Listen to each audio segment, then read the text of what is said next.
안녕하세요. 법무법인 화담의 추현정 변호사. 박영준 변호사입니다. 네, 최근에 아파트, 오피스텔 하자와 관련되어서 저희 법인에 많은 분들이 문의해 주시고 또 이런저런 하자에 대해서 이게 어떻게 되냐라고 물어보시는 분들이 굉장히 많으신데요. 저희가 실제로 제보 받았던 내용들 중에 구체적으로 하자 내용을 사진과 함께 보면서 한번 해보겠습니다. 네, 사진 읽어주세요. 안녕하세요. 저는 경기도에 살고 있는 정민지라고 합니다. 입주한 지 3년이 지난 아파트에 살고 있는데 화장실 벽 타일이 깨져 AS 요청을 하였더니 제척 기간이 지나 AS 해줄 수 없다는 소리를 들었습니다. 샤워하면서 깨진 벽 타일에 물이 계속 튀어 많이 신경 쓰이는데 정말 제 돈으로 타일을 고쳐야 하나요? 관리사무소에서 저희뿐만이 아니라 다른 세대도 이런 타일 하자가 발생하였다고 하는데 시간이 지났기 때문에 AS를 못 받는 게 맞는 건지 궁금합니다. 네, 답변부터 드리자면은 아니라고 할 수 있습니다. 그 이유는 저희가 전에 설명드린 제척기간이라는 제도를 생각해 보시면은 알 수 있습니다. 제척기간은 공종별로 2년, 3년, 5년, 10년으로 구분된다고 설명드린 바 있습니다. 마감공사 같은 경우에는 2년차 하자이기 때문에 시공사에서 어떠한 법률을 근거로 해서 이러한 말을 하는지 이해는 할 수 있습니다. 다만 타일 하자가 발생하는 그 원인은 사실 미시공, 변경시공 하자로 인한 하자이기 때문에 그렇다면 사용검사 전 하자에 해당되고 5년차 하자로서 이 부분에 대한 보수비를 지급받을 수 있기 때문에 저희 법무법인에서 만약에 사건을 진행한다고 하면은 이 질문에 대해서는 아니라는 답변을 드릴 수 있을 것 같습니다. 저희가 이 부분에 대해서는 저희가 진행했던 사건을 한번 구체적으로 보면서 설명드리면 좋을 것 같습니다. 네, 한번 자료를 봐주시면 감사하겠습니다. 여기는 저희가 진행했던 단지의 하자 보수비 총괄표입니다. 법원 감정인이 분석한 결과인데 결국에 이 단지 같은 경우에 약 32억 원의 하자 보수비가 나왔습니다. 그렇다면 이 32억 원 중에 전유세대, 그러니까 욕실 내에서 발생하는 하자의 비율은 어느 정도일까요? 저희가 분석해 보니까 한 8, 9억 정도가 욕실 내에서 발생한 하자로 그 보수비가 책정되었습니다. 굉장히 다행이죠. 네, 구체적으로 사진 한번 같이 한번 보겠습니다. 첫 번째 사진이 세대 벽체 타일 뒷채움 시공 상태인데요. 저희가 봐도 딱 부실한 게 느껴지네요. 네, 맞습니다. 건축공사 표준 시방서에 따르면은 이 부분에 대해서 100% 눌러서 시공을 하도록 되어 있습니다. 그렇지 않으면은 사실 이 빈 부분 때문에 공간이 이제 발생하지 않습니까? 이 공간이 몰탈 부분이 비어있는 부분에서 발생한 공간에서 겨울철, 특히 지금처럼 날씨가 추워지면은 사실 이게 계속 팽창하고 뒤틀리기 때문에 빈 부분에 있어서 타일이 깨질 수밖에 없습니다. 그렇기 때문에 그 타일 자체는 입주자분들께서 어떠한 사용상 부주의로 인해서 발생한 하자가 아니라 이러한 부분 최초부터 시멘트 몰타를 제대로 채워놓지 않았기 때문에 발생한 문제라고 이해해 주시면 됩니다. 여기 빈 것만큼 이제 결국 손해가 발생하는 게 되는 거네요. 네, 맞습니다. 원래대로라면 이거를 100% 눌러서 시공을 했어야 됐고 여러분들이 내신 분양가 자체는 이거를 100% 시공한 걸 기준으로 책정이 되었을 겁니다. 네, 그 다음 사진이 이제 이것을 구체적으로 이제 얼마나 면적을 측정해서 하자를 이제 측정하느냐 이제 그 사진인 것 같습니다. 네, 맞습니다. 조적벽체 시멘트 몰탈 두께 같은 경우에도 항상 저희가 문제시 삼는 것인데요. 이런 부분에 있어서도 저희가 항상 감정 항목으로 넣어놓기 때문에 여러분께서는 육안으로 사실 보이지는 않을 수 있겠지만 이런 부분에 있어서도 항상 하자가 발생하고 그 보수비가 생각보다 많다. 타일 가르는 거, 교체하는 거에 비해서는 훨씬 더 다행이다. 그 정도로 이해해 주시면 되겠습니다. 네, 다음 사진은 세대 욕실 발코니 바닥에 있는 액체 방수를 파치 조사한 내용입니다. 네, 맞습니다. 세대 내 욕실 간의 누수 문제로 인해서 세대 간 위층, 아래층 갈등이 있는 경우가 있죠. 일반적으로 뉴스 기사나 흔히들 알고 있는 거는 누수가 현유 세대에서 발생하면 무조건 윗집에서 책임져야 된다. 이렇게 알고 있는 분들도 많이 있으십니다.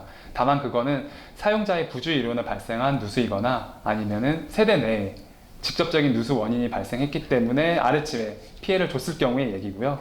만약에 이 경우처럼 최초에 어떠한 시공사의 잘못으로 문제가 발생한 경우라고 한다면은 윗집에 받는 것보다 시공사한테 받는 것이 더 효과적일 겁니다.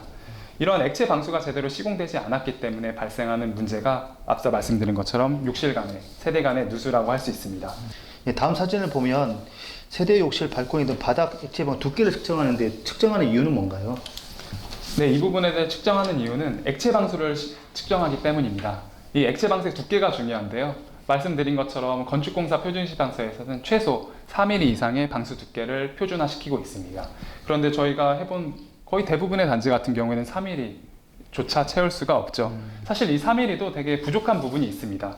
뭐 길게 설명드리자면 좀 복잡하긴 한데 건축공사 표준 시방서에서 기준하고 있는 3mm는 부착 강도를 확인하기 위한 기준입니다. 그렇기 때문에 액체 방수를 일반적으로 판단하기는 좀 어려운 면이 있으나 어찌됐든 이 부분에 있어서 두께가 기재가 되어 있기 때문에 법원에서 이름 이 부분을 기준으로 삼아서 판단하는 부분이 있긴 한데 저희 같은 경우에는 사용 승인 도면이나 아니면 사업 승인 도면을 분석을 하고 건축 공사 표준 시방서 기준 외에도 다른 여러 표준 편승 같은 거를 역산해서 계산을 해보면은 이 부분에 있어서 사실 4mm가 아니라 10mm 이상, 11mm 이상, 12mm 이상이 액체 방수로서 시공이 되어 있어야지만 그 기능을 할 수 있다는 것을 알 수 있었고 실제 그렇게 판결을 받은 사례도 많죠.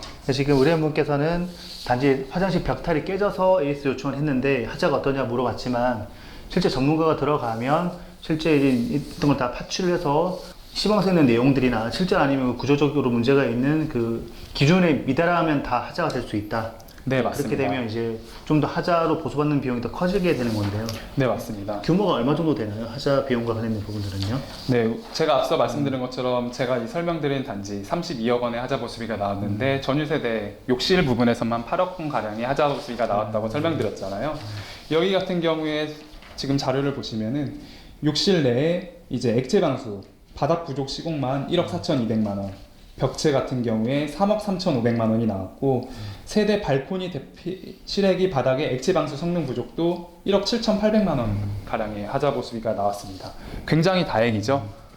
그리고 다시 또 설명을 드리자면은 앞서 우리 타일이 깨졌었던 그 부분에 대한 직접적인 원인이라고 할 수 있는 세대 내 벽체 타일 지체형 몰탈 부족 시공 자체도 6,400만 원 가량이 나왔는데 사실 이 부분은 다른 단지와 비교해 봤을 때는 좀 적게 나온 거라고 할 수 있습니다. 그리고 추가적으로 설명드릴 게 이 벽체 타일 이 체험을 100% 해야 되는 이유는 이 몰타일 자체가 타일을 붙잡아주는 역할을 하기 때문입니다. 그렇다면 이거를 채워놨을 때 채우는 것도 중요하지만 그 채워 넣어진 몰탈이 부착력을 갖고 있느냐 그건 또 다른 차원의 문제라고 할 수 있겠죠. 그래서 부착 강도 부족 시공 부분에 대해서도 저희는 이제 감정 항목에 항상 추가를 하고 저희가 진단을 하고 법원에 이 부분을 주장을 하고 있습니다. 이 부분 또한 금액이 사실 상당히 크죠. 수억 원대로 항상 하자 보수비가 나오고 있습니다. 저도 개인적으로 집을 볼 때는 화장실 구조나 이제 뭐 자세히 보는 편인데 아무래도 이제 물도 들어가야 되고 일상적으로 사용하는 공간이다 보니까 어떻게 보면 좀 더 뭐 방수든 기본적인 어떤 구조가 잘 되어 있어야 되는데 실제로는 또 부정이 되게 많이 있으니까요. 그래서 이제 하자 보수 비용도 많이 나오는 것 같고. 네, 맞습니다. 욕실 내 하자 항목들만 하더라도 사실 10가지 이상이 나왔습니다. 입주자분들께서 생각하시는 욕실 내 하자 같은 경우에는 앞서 말씀드렸듯이 타일 깨지거나 뒤틀리거나 방리 현상 떨어진 거라고 하고 떨어진 거 그리고 세면대나 뭐 변기 그 다음에 욕조들이 깨진 것 거울이 변색된 거 한 이 정도로 생각하실 겁니다. 근데 저희가 앞서 설명드린 것처럼 육안으로 보이지 않는 사용 검사 전 하자가 훨씬 더 많은 항목을 차지하고 있고 그 비용조차도 사용 검사 후 하자 우리가 육안으로 볼 수 있는 하자에 비해서 수십 배 달할 수도 있기 때문에 이 부분에 대한 체크도 반드시 해보셔야 될 겁니다. 네. 저희가 오늘은 욕실과 관련된 하자에 대해서 이제 질문이 들어온 것들 저희가 답변 드렸고요. 저희가 앞으로는 이제 욕실이든 아니면 구조와 관련된 것들 여러 가지로 저희가 제보가 들어오면 같이 분석하면서 같이 논의해보는 시간 갖도록 하겠습니다. 네. 예, 오늘 준비한 건 여기까지고요. 여러분 감사합니다. 감사합니다.